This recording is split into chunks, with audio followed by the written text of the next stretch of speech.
Welcome to Curious Paths.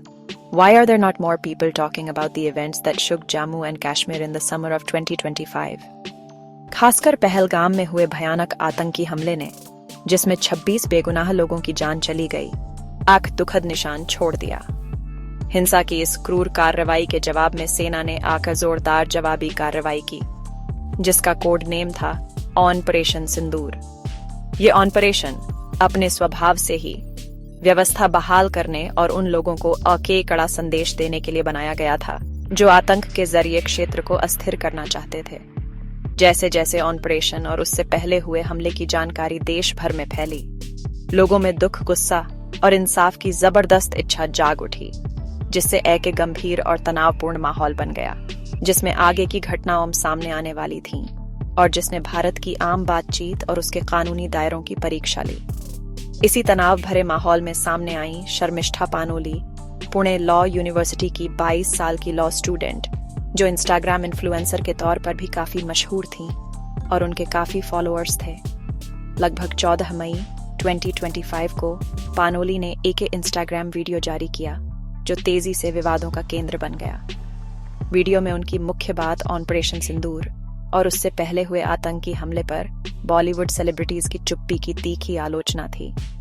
उन्होंने राष्ट्रीय सुरक्षा और त्रासदी के मामलों पर उनकी चुप्पी पर सवाल उठाया और इसकी तुलना दूसरे मुद्दों पर उनके खुलकर बोलने से की, जिससे राष्ट्रीय संकट के समय में पब्लिक फिगर्स की जिम्मेदारियों और उनसे उम्मीद किए जाने वाले बर्ताव पर एक बहस छिड़ गई। लेकिन पानोली के वीडियो का कंटेंट सिर्फ सेलिब्रिटीज की चुप्पी की आलोचना से कहीं ज्यादा था। रिपोर्ट्स बताती हैं कि कई लोगों को उनकी बातें बहुत आपत्तिजनक और भड़काऊ लगीं। उन पर इस्लाम और पैगंबर मोहम्मद के बारे में अपमानजनक बातें कहने का आरोप लगा।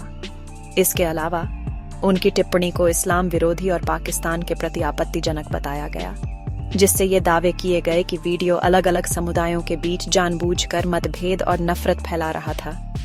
इन आरोपों ने उनकी आलोचना को कहीं ज्यादा गंभीर मामला बना दिया और ध्यान सेलिब्रिटीज की जवाबदेही से हटकर सांप्रदायिक उकसावे और धार्मिक असंवेदनशीलता की चिंताओं पर चला गया, जो आंख विविधता भरे देश में एक खतरनाक स्थिति है। उनके वीडियो के नतीजे तेज और गंभीर थे। पानोली एक डिजिटल बवाल के केंद्र में आ गईं। उन्हें भारी विरोध का सामना करना पड़ा, जिसमें दुख की बात है कि कई रेप और जान से मारने की धमकियां भी शामिल थीं। #Arrest Sharmishtha social media platforms पर तेजी से ट्रेंड करने लगा, जो दिखाता था कि उनके वीडियो ने कुछ लोगों में कितना जबरदस्त गुस्सा भड़काया था।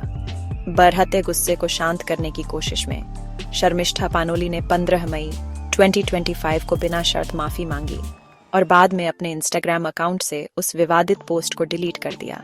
फिर भी सवाल बना रहा, डिजिटल दुनिया में कभी न मिटने वाले निशानों और गहरी भावनाओं के इस दौर में क्या एक माफी सच में हुए नुकसान की भरपाई कर सकती थी या आने वाली कानूनी कार्रवाई को रोक सकती थी?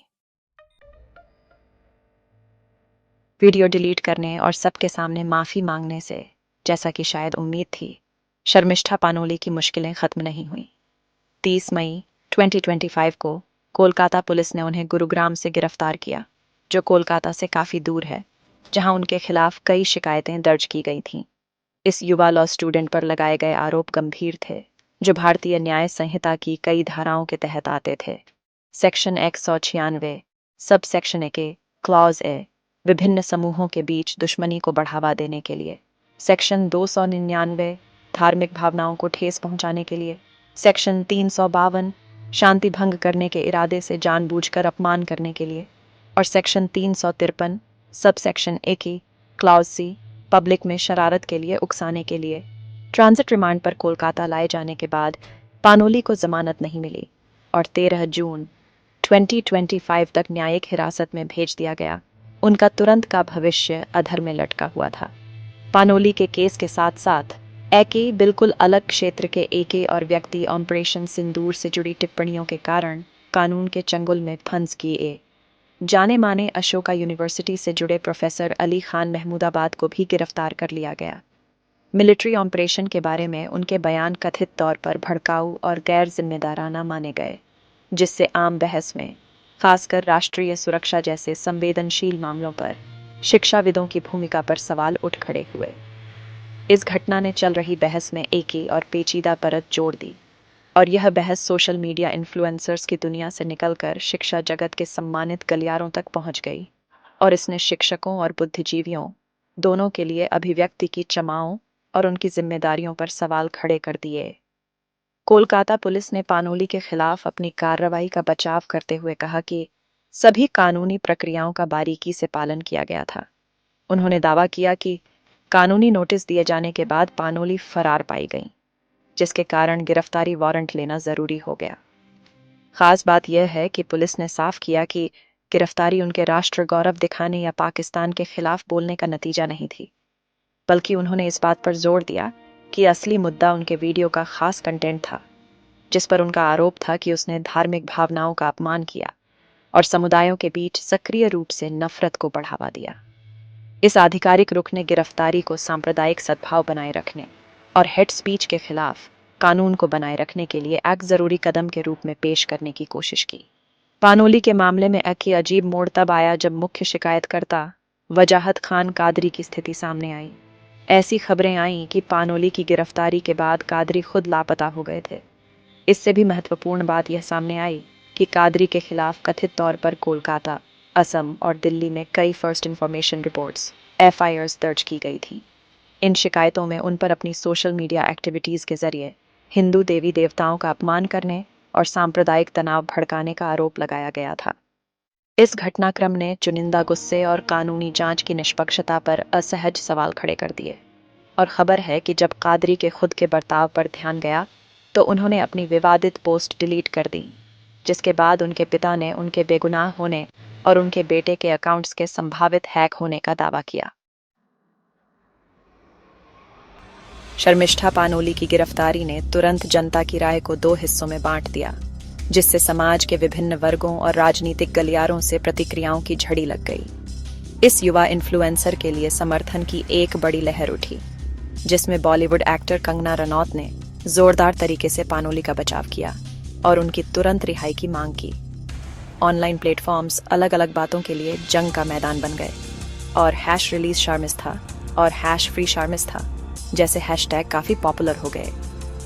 उनके समर्थक अक्सर उनके बयानों को, चाहे वे कितने भी विवादित क्यों न हो, अभिव्यक्ति की आजादी के दायरे में रखते थे, खासकर आतंकवाद से जुड़े खतरे के जवाब में, और उनकी गिरफ्तारी को अधिकारियों की ज्यादती और राष्ट्रवादी आवाजों पर हमला मानते थे। इसके विपरीत पानोली की काफी आलोचना भी हुई और उनके खिलाफ पुलिस कार्रवाई का पुरजोर समर्थन भी किया गया। समाजवादी पार्टी के विधायक अब्बू आजमी जैसे राजनेताओं ने इस मौके का फायदा उठाते हुए ऑनलाइन हेट स्पीच से निपटने के लिए कड़े कानून लागू करने की मांग की और तर्क दिया कि ऐसी बातें सामाजिक एकता के लिए एक वास्तविक खतरा पैदा करती हैं। तृणमूल कांग्रेस, जो पश्चिम बंगाल में सत्ताधारी पार्टी है, जहां पानोली पर आरोप लगे थे, के प्रवक्ता कुणाल घोष ने उनके वीडियो को सिर्फ एक राय नहीं, बल्कि एक जानबूझकर किया गया उकसावा बताया। उन्होंने तर्क दिया कि इसके कंटेंट का जनता पर गंभीर हानिकारक प्रभाव पड़ सकता था, जिससे कोलकाता पुलिस द्वारा सांप्रदायिक तनाव को बढ़ने से रोकने के लिए उठाए गए कड़े कदम सही साबित होते हैं। भारतीय जनता पार्टी ने तीखी आलोचना करते हुए पानोली की गिरफ्तारी को ममता बनर्जी के नेतृत्व वाली पश्चिम बंगाल सरकार द्वारा रचा गया राजनीतिक बदला और राज्य प्रायोजित दमन का खुला काम बताया। बीजेपी प्रवक्ता गौरव भाटिया ने खास तौर पर कहा कि पानोली पहले ही माफी मांग चुकी थीं और आपत्तिजनक वीडियो डिलीट कर चुकी थीं, जिससे यह पता चलता है कि बाद में हुई गिरफ्तारी जरूरत से ज्यादा और राजनीतिक रूप से प्रेरित थी। इस बात को और हवा देते हुए पश्चिम बंगाल में विपक्ष के नेता और बीजेपी के एक प्रमुख व्यक्ति सुवेंदु अधिकारी ने राज्य के भीतर चुनिंदा दंडात्मक कार्रवाइयों का आरोप लगाया और दावा किया कि ये मुख्य रूप से सनातनी हिंदुओं के रूप में पहचाने जाने वाले व्यक्तियों के खिलाफ थीं, जिससे पूरे मामले में एक मजबूत सांप्रदायिक और राजनीतिक रंग जुड़ गया। अशोका यूनिवर्सिटी के प्रोफेसर अली खान महमूदाबाद की गिरफ्तारी ने भी इसी तरह एक जोरदार बहस छेड़ दी, जो मुख्य रूप से एकेडमिक फ्रीडम और शिक्षकों पर आने वाली जिम्मेदारियों के बीच नाजुक संतुलन पर केंद्रित थी। कई पूर्व सिविल सर्वेंट्स और विभिन्न एकेडमिक ग्रुप्स ने प्रोफेसर के खिलाफ लगाए गए आरोपों की सार्वजनिक रूप से आलोचना की और उनके फ्री स्पीच के मौलिक अधिकार का पुरजोर बचाव किया। हालांकि कई लोगों ने जिम्मेदाराना बातचीत की जरूरत को स्वीकार किया, खासकर प्रभावशाली पदों पर बैठे लोगों से। उन्होंने ऐसे उपायों के खिलाफ आगाह किया जो शिक्षण संस्थानों के भीतर बौद्धिक जांच या असहमति को दबा सकते हैं। अशोका यूनिवर्सिटी ने खुद घटना के तुरंत बाद एक अजीब सी चुप्पी बनाए रखी। हालांकि सार्वजनिक बयानों के प्रति बढ़ते संवेदनशील माहौल में अपने एकेडमिक मूल्यों और संस्थागत प्रतिष्ठा पर पड़ने वाले गहरे प्रभावों के बारे में अंदरूनी चर्चा निश्चित रूप से चल रही थी। शर्मिष्ठा पानोली और प्रोफेसर अली खान महमूदाबाद के आपस में जुड़े मामलों ने आज के भारत में फ्री स्पीच की सही चमाओं के बारे में बुनियादी और अक्सर विवादित सवालों को जोरदार तरीके से सामने ला दिया है। आखिर कहाँ किसी की राय, भले ही वह कुछ लोगों को पसंद न आए, हेट स्पीच के दायरे में चली जाती है, जो हिंसा भड़काने या दुश्मनी को बढ़ावा देने के लिए दोषी हो। भारतीय संविधान आर्टिकल 19 सबसेक्शन ए के क्लाउज ए के तहत बोलने और अभिव्यक्ति की आजादी की गारंटी देता है, लेकिन यह अधिकार असीमित नहीं है और आर्टिकल 19 सबसेक्शन 2 के तहत उचित प्रतिबंधों के अधीन है, जिसमें पब्लिक ऑनर, शालीनता या नैतिकता के हित और किसी अपराध के लिए उकसाना शामिल है। लगातार चुनौती इन प्रावधानों की सुसंगत और निष्पक्ष व्याख्या और अमल में है, खासकर ऐसे समय में जब संवेदनशीलता बढ़ी हुई है और बातचीत में ध्रुवीकरण है। डिजिटल युग जानकारी को तुरंत और दूर दूर तक फैलाने की अपनी बेमिसाल क्षमता के साथ इस संदर्भ में एक जबरदस्त दोधारी तलवार पेश करता है। पानोली जैसे सोशल मीडिया इन्फ्लुएंसर्स और प्रोफेसर महमूदाबाद जैसे शिक्षाविदों के पास ऐसे प्लेटफॉर्म्स हैं जो बहुत तेजी से बड़ी संख्या में दर्शकों तक पहुंच सकते हैं। ये बढ़ी हुई पहुंच अपने आप में एक बड़ी डिजिटल जिम्मेदारी लाती है। क्या लोग, खासकर वे जिनके काफी फॉलोअर्स हैं या जो सम्मानित पदों पर हैं, सच में अपने शब्दों के संभावित परिणामों पर विचार किए बिना मन की बात कहने का असीमित अधिकार का दावा कर सकते हैं, खासकर जब उनके शब्द गहरे, संवेदनशील, धार्मिक या सांप्रदायिक मुद्दों को छूते हों? डिजिटल दुनिया में जवाबदेही का विचार ऐसा है जिससे समाज अभी भी जूझ रहा है। इसके दायरे और इसे लागू करने के तरीकों को परिभाषित करने के लिए संघर्ष कर रहा है। यह एक ही निर्विवाद, हालांकि अक्सर बहस का विषय, उम्मीद है कि सोशल मीडिया हस्तियों और शिक्षाविदों सहित पब्लिक फिगर्स को उनके सार्वजनिक बयानों में कुछ अलग, शायद ऊंचे आचरण के मानक पर रखा जाता है। उनके शब्दों में वजन होता है, वे राय बनाने और व्यवहार को प्रभावित करने की शक्ति रखते हैं, अच्छे के लिए या बुरे के लिए। बहस इस बात पर तेज हो जाती है कि क्या यह बढ़ी हुई उम्मीद उनकी व्यक्तिगत अभिव्यक्ति की स्वतंत्रता को अनुचित रूप से कम करती है, या यह उनकी सार्वजनिक भूमिका का एक जरूरी हिस्सा है। खासकर शिक्षकों की जिम्मेदारी को अक्सर उजागर किया जाता है। युवाओं में आलोचनात्मक सोच और तर्कपूर्ण बहस को बढ़ावा देने में उनकी महत्वपूर्ण भूमिका को देखते हुए, जिससे उनके सार्वजनिक बयान समाज के लिए चिंता का एक महत्वपूर्ण विषय बन जाते हैं। आखिरकार ये गिरफ्तारियां और इसके बाद की बहस प्रिय स्वतंत्रताओं को बनाए रखने और नफरत या मतभेद भड़काने के लिए उनके दुरुपयोग को रोकने के बीच के जटिल, निरंतर चुनौती को रेखांकित करती हैं। सांप्रदायिक सद्भाव और आम बहस के समग्र स्वास्थ्य के लिए इसके निहितार्थ गहरे हैं।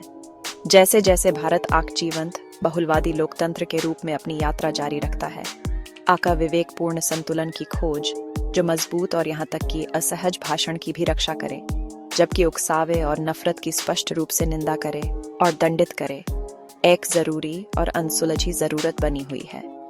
ये मामले एक कड़ी याद दिलाते हैं कि इस डिजिटल सदी में अभिव्यक्ति की रस्सी पर बहुत सावधानी, बुद्धिमानी और स्वतंत्रता और जिम्मेदारी दोनों के प्रति साझा प्रतिबद्धता के साथ चलना होगा।